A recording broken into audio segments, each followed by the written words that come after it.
Hi hello everyone, ఎలా ఉన్నారు? అందరూ బాగున్నారా? నేను కూడా బాగున్నాను. ఈరోజు అయితే మేము కాకినాడ బీచ్కి అయితే వెళ్ళాము. సంక్రాంతి కదా, సంక్రాంతికి అయితే బీచ్ దగ్గర చాలా బాగుంటుంది. ఎవ్రీ ఇయర్ ఇలాగే ఉంటుంది అనమాట. నేనైతే 4 years అవుతుంది బీచ్కి అయితే వెళ్ళలేదు ఈ మధ్యకాలంలో అయితే. ఇప్పుడే వెళ్ళాను. పిల్లలేమో అందరూ వెళ్తున్నారు, రా మమ్మీ మేము వెళ్దాం మనం వెళ్దాం అంటే ఇంకా మా అత్తయ్య మా మేనగోళ్ళు పిల్లలు బన్నీ అని ఫ్రెండ్స్ ఇంకా అందరం కలిసి వెళ్ళామన్నమాట. చాలా అంటే చాలా రష్గా ఉంది బీచ్ అయితే. అక్కడ ఎగ్జిబిషన్ కూడా పెట్టారు, చాలా బాగుంది. ఇంకా పండగ సీజన్లో ఈ 3-4 days చాలా జనాలు కూడా వస్తారు. అంటే కాకినాడ బీచ్ ఫేమస్. ఇంకా ఎలా ఉంటుందంటే ఇంకా చెప్పలేం మాటల్లో. అయితే చాలా అంటే చాలా జనాలు వచ్చారు, చాలా రష్గా ఉంది. మా బ్యాచ్ మొత్తం మాస్కులు బ్యాచ్ అన్నమాట.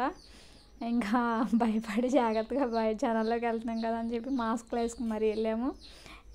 బాగాలేదు కదా బయట వాతావరణం అని చెప్పి భయంతో అయితే జనాల్లోకి వెళ్ళేటప్పుడు మాస్క్ అయితే యూజ్ చేయాలి కదా తప్పనిసరి అనుకున్నట్టు వెళ్ళాము. బీచ్ దగ్గర ఏదో స్టిల్స్ తీసుకుంటున్నాడు మా మున్నగాడు, చూడండి.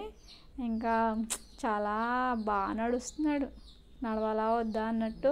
ట్రైపాడ్ స్టాండ్ ఒకటి సెట్ చేసాడు, అక్కడ సెట్ చేసి ఏదో స్టిల్స్ తీసుకుంటున్నాడు. ఇంకా కొంచెంసేపు అలా ఒక 2-3 hours అలా ఉన్నాము.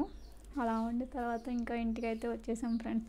వీడియో ఎలా ఉందో చూసి చెప్పండి. Please subscribe my channel, like చేయండి మర్చిపోకండి. ఓకేనా? Bye friends.